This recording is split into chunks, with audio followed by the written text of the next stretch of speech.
Hello friends, मैं Pankaj. Welcome to crazy GK trick. तो friends देखिए, आज के इस वीडियो में हम एसएससी सीपीओ की जो हमारी एक्सपेक्टेड क्वेश्चन की सीरीज है उसी को आगे बढ़ाते हुए कुछ और ऐसे क्वेश्चंस पर डिस्कस करने वाले हैं जो कि एसएससी सीपीओ की आने वाली एग्जाम में इंडियन पॉलिटी से हमें देखने को मिल सकते हैं। तो बिना देर किए लेक्चर को स्टार्ट करते हैं। और अगर आपने अभी तक हमारे वीडियो को लाइक और शेयर नहीं किया है तो प्लीज़ इसे लाइक और शेयर जरूर कर दीजिएगा। तो आइए सबसे पहला क्वेश्चन देख लेते हैं कि सीपीओ में हमें कैसे क्वेश्चन देखने को मिल सकते हैं।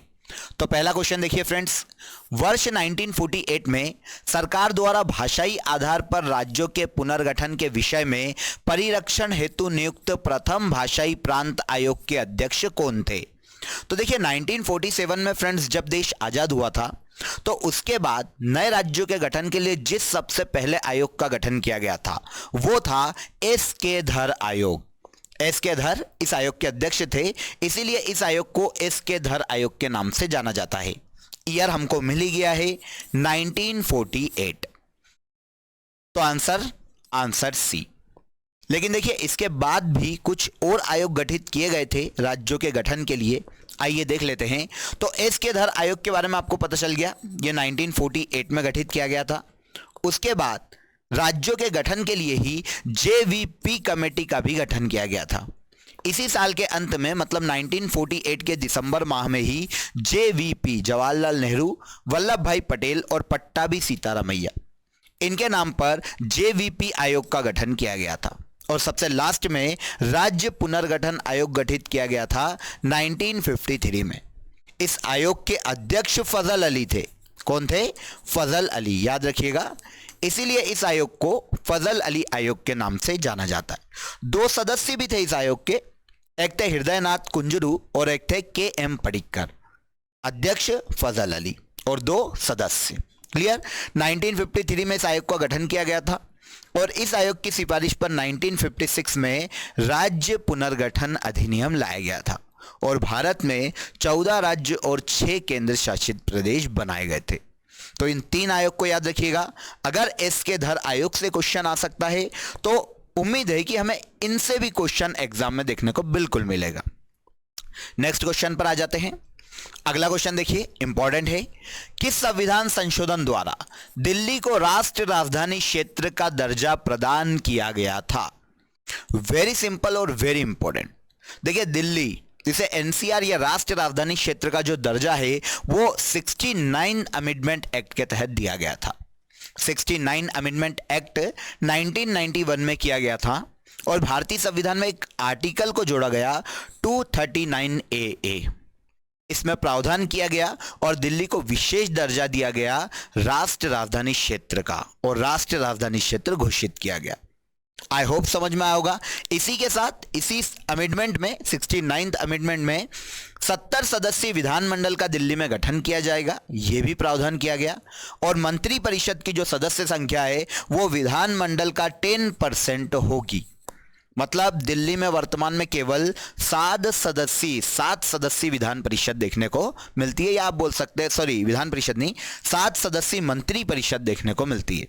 वहां पर विधानसभा की सीटें कितनी है? 70 और मंत्री परिषद जो है वो 7 है, क्योंकि इसका 10% हो सकती है। यह 69th अमेंडमेंट में प्रावधान किया गया था। तो दिल्ली को राष्ट्रीय राजधानी क्षेत्र का दर्जा 69 अमेंडमेंट के द्वारा दिया गया था। आई होप समझ में आएगा। आगे बढ़ने से पहले आप सभी को बहुत ही इंपॉर्टेंट अपडेट दे देता हूं। देखिए सीजीटी के रूट एप्लीकेशन पर आप सभी के लिए एसएससी की एक टारगेट बैच शुरू हो गई है फ्रेंड्स। अगर आप इंटरेस्टेड हैं, आप ज्वाइन करना चाहते हैं तो प्ले स्टोर से रूट एप्लीकेशन को आप डाउनलोड कर लीजिए। वहां पर आपके लिए फैसिलिटी दी गई है, आप इस कोर्स में एनरोल कर सकते हैं। और अगर आप मुझसे इंडिविजुअली पॉलिटी पढ़ना चाहते हैं तो भी रूट एप्लीकेशन को डाउनलोड कीजिए। यहां पर मेरी क्लासेस लाइव चल रही है, वहां पर मैं आपको इंडिविजुअली पॉलिटी पढ़ाने वाला हूं। ओके, आई होप अपडेट अच्छा लगा होगा। तो बिना देर किए सबसे पहली प्रायोरिटी आपकी कि प्ले स्टोर से आकर आप रूट एप्लीकेशन को डाउनलोड कर लीजिए। वहां पर काफी सारे कोर्सेस आपके लिए अवेलेबल हैं। नेक्स्ट क्वेश्चन पर आते हैं फ्रेंड्स। देखते हैं कैसा क्वेश्चन हमें देखने को मिल सकता है एग्जाम में। भारतीय संघ के अंतर्गत किसी राज्य को शामिल करने की शक्ति किसे प्राप्त है? तो देखिए इसके लिए इंडियन कॉन्स्टिट्यूशन का पार्ट 1 आपको कभी पढ़ना पड़ सकता है। इंडियन कॉन्स्टिट्यूशन के पार्ट 1 में संघ और उसका राज्य क्षेत्र दिया गया है। वहां पर आर्टिकल 2 और 3 प्रावधान करते हैं कि इंडियन पार्लियामेंट को यह अधिकार है कि वो भारत में नए राज्यों का गठन कर सकती है, किसी राज्य को भारत संघ में शामिल कर सकती है। अधिकार किसको है? इंडियन पार्लियामेंट को दिया गया है। तो आंसर सी एक ऐसा आंसर है जो यहां पर करेक्ट है। प्रेस स्वतंत्रता किस अधिकार में निहित होती है? प्रेस की स्वतंत्रता साफ पूछा गया है कि किस अधिकार में, किस मौलिक अधिकार में। तो प्रेस की स्वतंत्रता फ्रीडम ऑफ स्पीच में सम्मिलित की जाती है। संविधान के आर्टिकल 19 में आपको फ्रीडम ऑफ स्पीच देखने को मिलेगी, फ्रीडम ऑफ एक्सप्रेशन देखने को मिलेगा। उसी के अंतर्गत 3 इंपॉर्टेंट हमें अधिकार देखने को मिलते हैं। एक है हमारे पास प्रेस की स्वतंत्रता, दूसरा देखने को मिलता है झंडा फहराने की स्वतंत्रता, और तीसरा देखने को मिलता है RTI, राइट टू इंफॉर्मेशन। ये 3 अधिकार ऐसे हैं, ऐसे मौलिक अधिकार है जो कि हमको फ्रीडम ऑफ स्पीच के तहत इंडियन कॉन्स्टिट्यूशन में मिले हुए हैं। तो इजीली आंसर सही हो जाता है। आंसर बी यहां पर एक ऐसा आंसर है जो करेक्ट है। प्रेस की स्वतंत्रता फ्रीडम ऑफ स्पीच में सम्मिलित की जाती है। इसके अलावा ये 2 भी याद रखिएगा, झंडा फहराने की स्वतंत्रता और RTI, राइट टू इंफॉर्मेशन, जो कि इंडिया में 2005 में आया था। यह आर्टिकल 19 में फ्रीडम ऑफ स्पीच में सम्मिलित की जाती है। बोलने की स्वतंत्रता है ना, अभिव्यक्ति की स्वतंत्रता। प्रेस क्या है? अभिव्यक्ति का साधन है। समाचार पत्र अभिव्यक्ति का एक साधन है। ठीक है, नेक्स्ट क्वेश्चन पर आते हैं। निम्नलिखित में से कौन सा एक विषय वह है जिसे संविधान में भारतीय नागरिकों के मूल कर्तव्यों की सूची में शामिल किया गया है? निम्नलिखित में से कौन सा एक विषय वह है जिसे संविधान में भारतीय नागरिकों के मूल कर्तव्यों की सूची में सम्मिलित किया गया है? तो यहां पर अगर आपको फंडामेंटल ड्यूटीज में 11 फंडामेंटल ड्यूटीज याद है तो आपका यह क्वेश्चन इजीली आप सॉल्व कर पाओगे, नहीं तो आपको थोड़ी दिक्कत हो सकती है। तो फंडामेंटल ड्यूटीज आपको पढ़ना पड़ेगी इसके लिए। ठीक है, अब देखिए फंडामेंटल ड्यूटीज की अगर बात करते हैं तो मूल संविधान में तो थी नहीं। स्वर्ण सिंह कमेटी की सिफारिश पर भारतीय संविधान के भाग 4A में आर्टिकल 51A में 10 मौलिक कर्तव्यों को जोड़ा गया था और बाद में एक और जुड़ा 86 अमेंडमेंट के द्वारा, और वर्तमान में 11 मौलिक कर्तव्य। अब इनमें से देखिए, धर्मनिरपेक्षता का व्यवहार करना ये फंडामेंटल ड्यूटीज में शामिल नहीं है, तो ये तो हो जाता है गलत।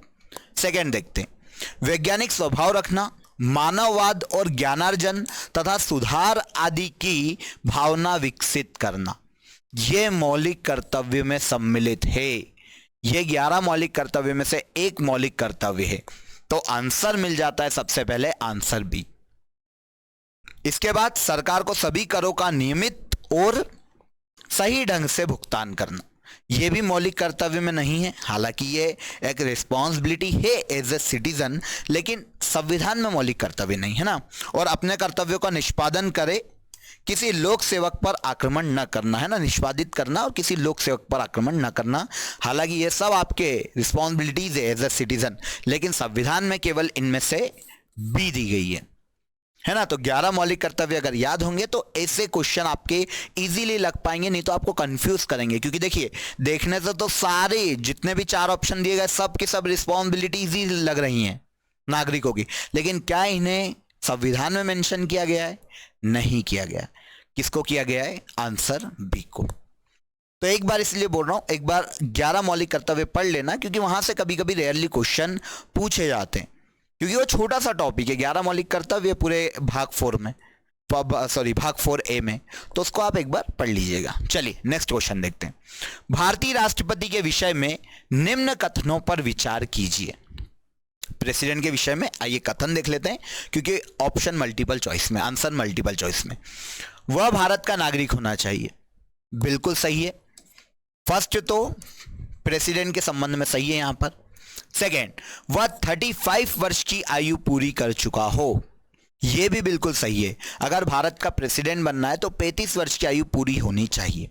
थर्ड देखते हैं, वह संसद का सदस्य निर्वाचित होने की योग्यता रखता हो, गलत है।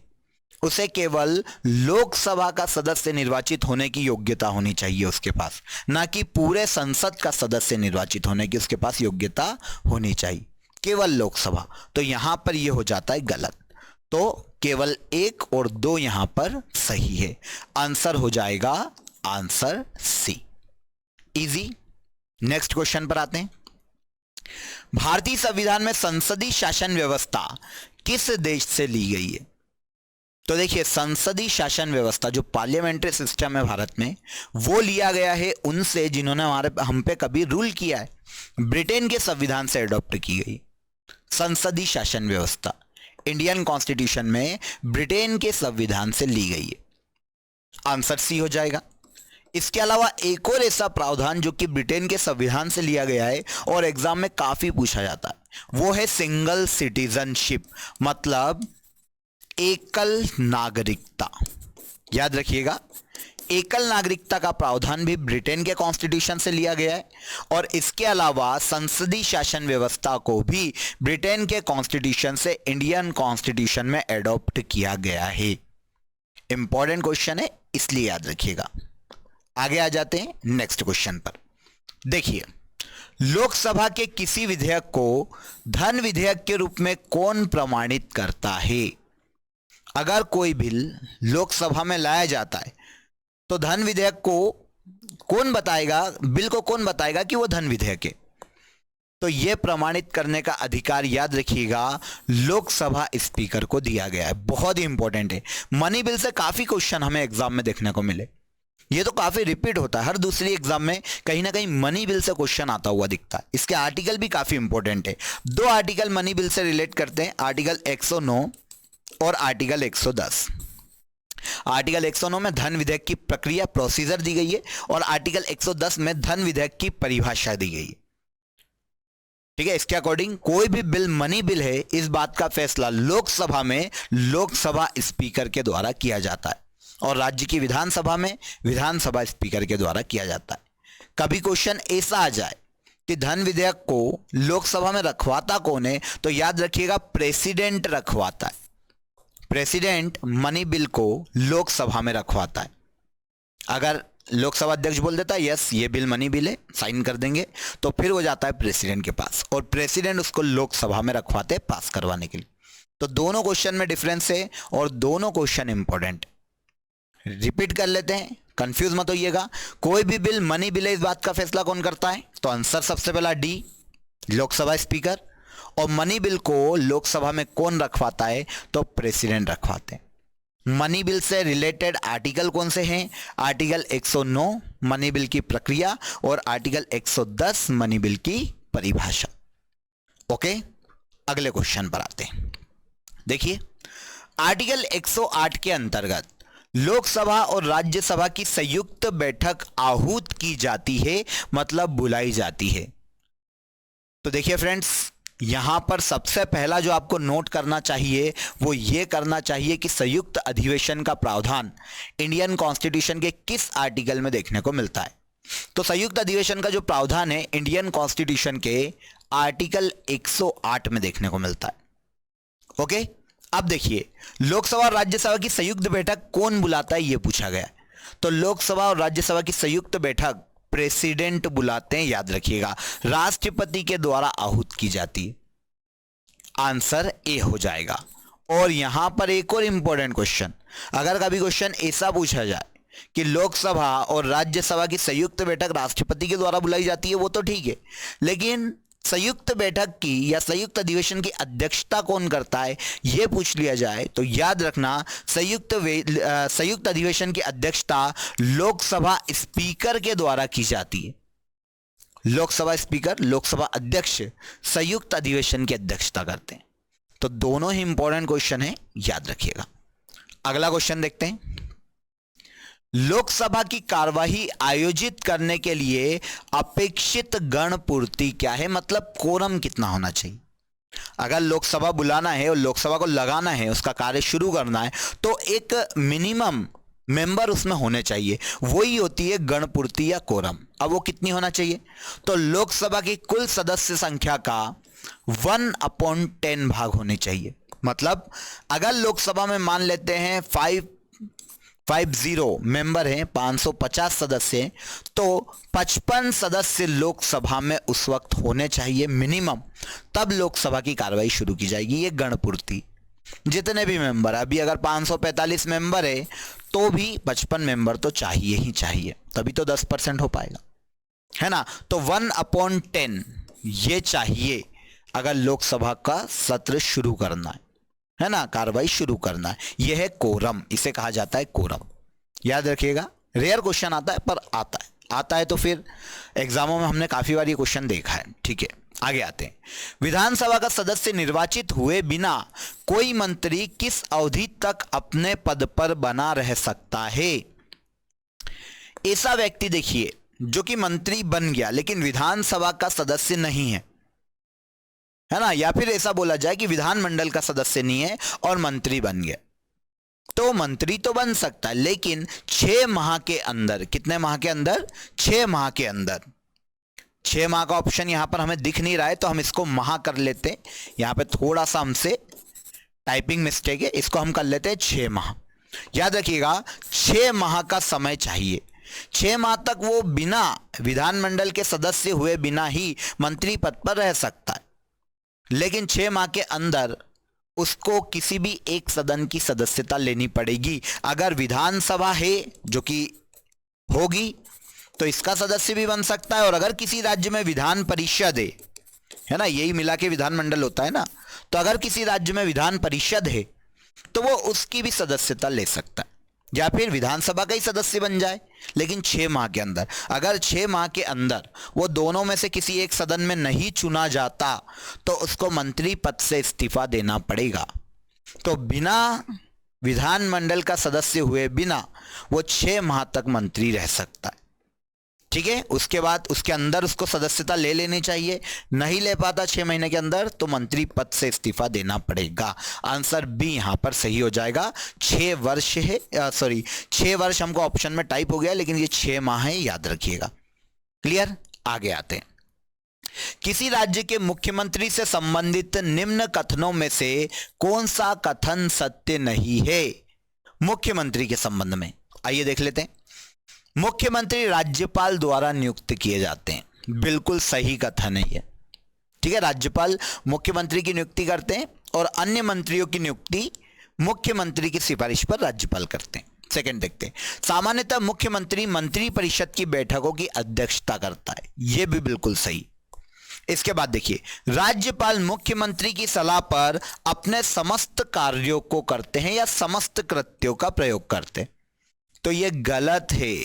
राज्यपाल मुख्यमंत्री की सलाह पर नहीं बल्कि मंत्री परिषद की सलाह पर कार्य करते हैं। किसकी सलाह पर? मंत्री परिषद की सलाह पर। तो केवल मुख्यमंत्री बोलना यहां पर गलत है, तो मुख्यमंत्री के संदर्भ में यह कथन सत्य नहीं है, आंसर सी हो जाएगा। चौथा भी देख लेते हैं। मंत्रियों की नियुक्ति राज्यपाल मुख्यमंत्री की सलाह पर करते हैं, अभी हमने बात की थी, तो यह मुख्यमंत्री के संबंध में बिल्कुल सही कथन है, तो आंसर सी हो जाएगा। राज्यपाल मंत्री परिषद की सिफारिश पर काम करते हैं, न कि मुख्यमंत्री की सिफारिश पर। नेक्स्ट क्वेश्चन पर आ जाते हैं। देखिए, निम्नांकित में से कौन पंचायतों से संबंधित नहीं है? पंचायती राज है ना, भारतीय संविधान में जो शामिल किए गए हैं उनसे संबंध में कौन सा कथन सही नहीं है, यह हमें यहां पर बताना है। तो आइए देख लेते हैं। पहला कथन, राज्य निर्वाचन आयोग पंचायतों का चुनाव संपादित करता है, तो बिल्कुल सही है। राज्य में पंचायत और नगरीय निकाय का जो चुनाव है वो राज्य निर्वाचन आयोग करवाता है, तो यह तो सही हो गया पंचायत के संबंध में। 74 अमेंडमेंट एक्ट के द्वारा क्या पंचायतों को संविधान में जोड़ा गया था क्या? नहीं, यह गलत है। 73 अमेंडमेंट एक्ट 1992 के द्वारा पंचायतों को इंडियन कॉन्स्टिट्यूशन में जोड़ा गया था, 74 के द्वारा नगरीय निकायों को जोड़ा गया है, तो यह कथन पंचायतों के संदर्भ में सही नहीं है, आंसर बी। दो और कथन देख लेते हैं। सभी पंचायतों का कार्यकाल 5 वर्ष का होता है, बिल्कुल सही। एक पंचायत के भंग होने के 6 माह के अंदर नया चुनाव करवाया जाएगा, तो यह भी बिल्कुल सही है। टाइम पूरा होने से पहले ही राज्य निर्वाचन आयोग चुनाव करवा लेगा। ठीक है ना, 6 माह के अंदर। तो 73 अमेंडमेंट एक्ट के द्वारा 1992 में पंचायतों को संवैधानिक दर्जा दिया गया था और 11वीं अनुसूची में जोड़ा गया था। ठीक है ना, तो 74 अमेंडमेंट है नहीं, तो फिर यह आंसर भी हो जाएगा। चलिए, भारत की संसद द्वारा दल बदल विरोधी कानून किस वर्ष पारित किया गया था? दल बदल एंटी डिफेक्शन लॉ की अगर हम बात करते हैं तो इंडियन कॉन्स्टिट्यूशन में एंटी डिफेक्शन लॉ 52वां संविधान संशोधन था, है ना। सबसे पहला तो यही इंपॉर्टेंट है क्योंकि ये सबसे ज्यादा पूछा जाता है। 52वां संविधान संशोधन एंटी डिफेक्शन लॉ दल बदल विरोधी कानून की बात करता है और इस संशोधन के द्वारा 10वीं अनुसूची को जोड़ा गया था भारतीय संविधान में। कौन से सन में पूछा गया है? तो 1985 में यह अमेंडमेंट किया गया था। 52 अमेंडमेंट एक्ट 1985 में किया गया था। 10वीं अनुसूची इंडियन कॉन्स्टिट्यूशन में जोड़ी गई थी, जो कि दल बदल विरोधी कानून है। इजी है, इंपॉर्टेंट है, पूछा जाता है। नेक्स्ट क्वेश्चन देखिए, निम्न में से कौन सी मद भारत के संविधान की समवर्ती सूची में है? पूछा गया है कि इनमें से कौन सा ऐसा सब्जेक्ट है जो कि समवर्ती सूची मतलब कनकरेंट लिस्ट में शामिल है। तो देखिए, जनसंख्या नियंत्रण और परिवार नियोजन ये कनकरेंट लिस्ट में शामिल है। बिल्कुल सही आंसर ए, यही मिल गया। मैं आपको कनकरेंट लिस्ट के कुछ विषय बता देता हूं ताकि आपको कंफ्यूजन ना आए, है ना, तो इजीली आप ऐसे क्वेश्चन डील कर पाओगे। देखिए, कनकरेंट लिस्ट में अगर विषय देखने जाते हैं तो सबसे इंपॉर्टेंट विषय जो कि समवर्ती सूची में मिलता, समवर्ती सूची जानते ना क्या होता है? इंडियन कॉन्स्टिट्यूशन की 7वीं अनुसूची में 3 सूचियां है, संघ सूची, राज्य सूची और समवर्ती सूची। संघ सूची के जो विषय हैं, यूनियन लिस्ट के जो विषय है उस पर सेंट्रल कानून बनाती, राज्य सूची स्टेट लिस्ट के जो विषय है उस पर राज्य कानून बनाता है और कनकरेंट लिस्ट पर दोनों कानून बना सकते हैं। लेकिन अगर विवाद होता है केंद्र और राज्य के मध्य में तो केंद्र का कानून मान्य होगा। अब कनकरेंट लिस्ट में जो एजुकेशन है कनकरेंट लिस्ट का विषय याद रखिएगा, सबसे इंपॉर्टेंट है। इसके अलावा मजदूर संगठन, है ना, ये कनकरेंट लिस्ट का विषय। जनसंख्या नियंत्रण पॉपुलेशन कंट्रोल समवर्ती सूची का विषय। राष्ट्रीय जलमार्ग समवर्ती सूची का विषय है और वन या जंगल समवर्ती सूची का विषय। कुछ और देख लेते हैं। शिक्षा बता दी, वन जंगल बता दिए। जंगली जानवर पक्षियों की रक्षा नापतोल समवर्ती सूची के विषय और न्याय प्रशासन भी। जनसंख्या नियंत्रण और परिवार नियोजन जिसका हमें क्वेश्चन पूछा गया था समवर्ती सूची का विषय। व्यापार संघ औद्योगिक और श्रम विवाद समवर्ती सूची का विषय। इसके अलावा विद्युत एनर्जी समवर्ती कनकरेंट लिस्ट का विषय। और सबसे लास्ट में जो इंपॉर्टेंट सब्जेक्ट पूछा जाता है समाचार पत्र ना, जिसकी अभी हमने बात की थी। समाचार पत्र, पुस्तकें और मुद्रणालय ये कनकरेंट लिस्ट के विषय हैं। इस पर दोनों कानून बना सकते, केंद्र भी और राज्य भी। लेकिन अगर डिस्प्यूट होता है कानूनों में तो सेंट्रल गवर्नमेंट का कानून मान्य होगा। क्लियर? तो आई होप सभी क्वेश्चन समझ में आए होंगे और जितनी भी डिटेल मैंने आपको बताई वो भी आपने नोट कर ली होगी, क्योंकि क्वेश्चन आपको कहीं ना कहीं रिलीवेंट फैक्ट से ही एग्जाम में देखने को मिलेंगे। तो सभी क्वेश्चन बहुत ही अच्छे थे और आने वाली सीपीओ के एग्जाम में देखने को मिलेंगे। इसके अदर्स भी एग्जामों में यहीं से क्वेश्चन आपको देखने को मिलेंगे। आई होप सेशन अच्छा लगा होगा। अगर आपने वीडियो को लाइक और शेयर नहीं किया है तो लाइक और शेयर कर दीजिए, चैनल को सब्सक्राइब कर लीजिए। नेक्स्ट वीडियो में आपसे फिर मुलाकात होगी। आज के वीडियो में बस इतना ही, फिर हम देखेंगे और ऐसे क्वेश्चंस जो कि सीपीओ के एग्जाम में हमसे पूछे जा सकते हैं। पॉलिटी का हमारा कोई भी क्वेश्चन हम गलत नहीं होने देंगे एग्जाम में। ख्याल रखिए अपना। जय हिंद, जय भारत।